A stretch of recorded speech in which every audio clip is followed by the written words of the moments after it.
Why can't God just kill Satan or the fallen angels? Today we're going to tackle a question that has sparked debates among theologians, philosophers, and believers for centuries. Why can't God just kill Satan or the fallen angels? If you're interested in theology, philosophy, or just love exploring deep questions about the universe, you're in the right place. So grab a drink, get comfortable, and let's dive in. And don't forget, if you're new here, hit that subscribe button and ring the notification bell to stay updated with all our thought-provoking content. To understand why God might not simply eliminate Satan or the fallen angels, we first need to understand who these entities are and their role in religious traditions. Let's start with Satan. In Christian theology, Satan is often depicted as a powerful angel who rebelled against God. His name means adversary, and he is seen as the personification of evil. The Bible describes him as a being who was once an angel of light, named Lucifer, but was cast out of heaven due to his pride and rebellion against God. And it wasn't just Satan.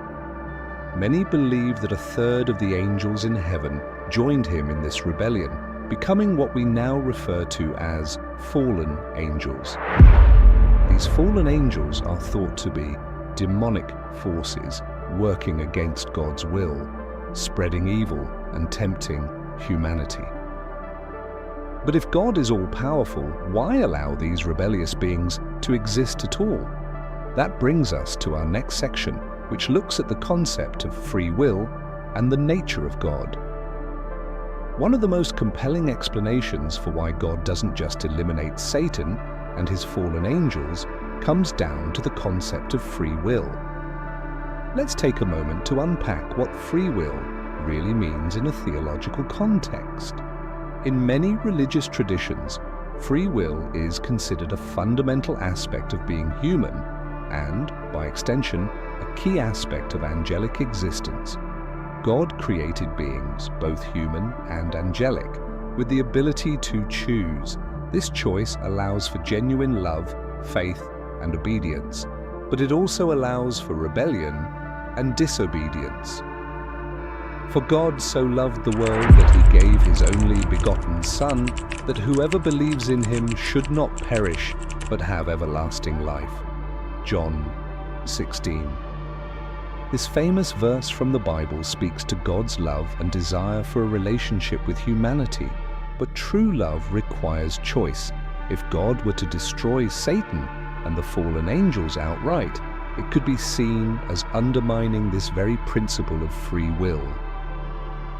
Think about it like this. If you could force someone to love you, would that love be genuine? The same could be argued about good and evil. If God forced all beings to follow him, would their devotion be authentic? Or would it be meaningless without the choice to do otherwise? This concept of free will is central to many theological discussions and leads us to our next section, the purpose of evil and suffering. Now I know what you're thinking. How can evil and suffering have a purpose? It's a tough question, and one that has troubled believers and non-believers alike for centuries. According to some theological perspectives, evil and suffering are not just random or meaningless. They serve a purpose in the grand scheme of things.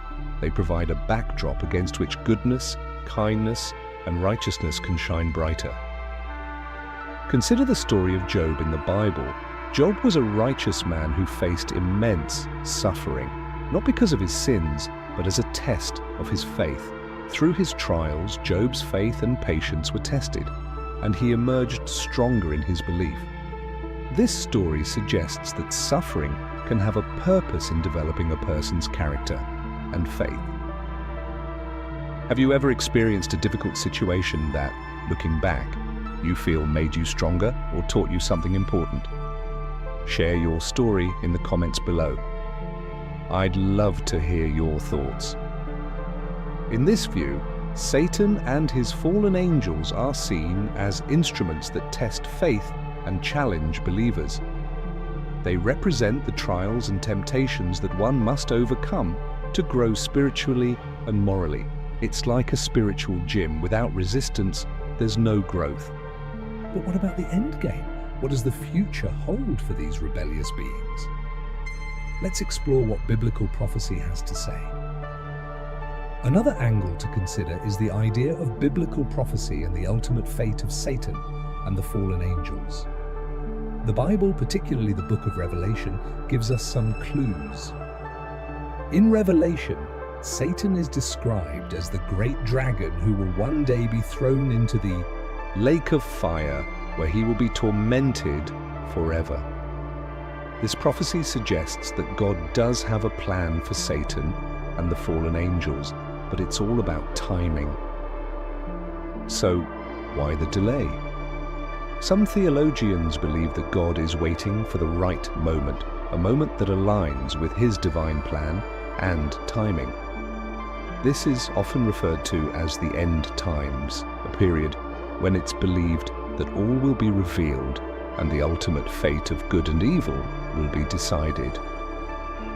Take, for example, the concept of the millennium in Christian eschatology. This is a prophesied 1,000-year reign of Christ on earth, where Satan is bound and unable to deceive the nations. It's during this time that many believe humanity will experience true peace and the full realization of God's kingdom on earth. What do you think about this idea? Do you see these prophecies as literal, metaphorical, or something else entirely? Let's discuss in the comments. This brings us to our final point, the mystery of God's ways. Finally, we have to acknowledge that some questions may not have clear answers, at least not ones that our human minds can fully comprehend.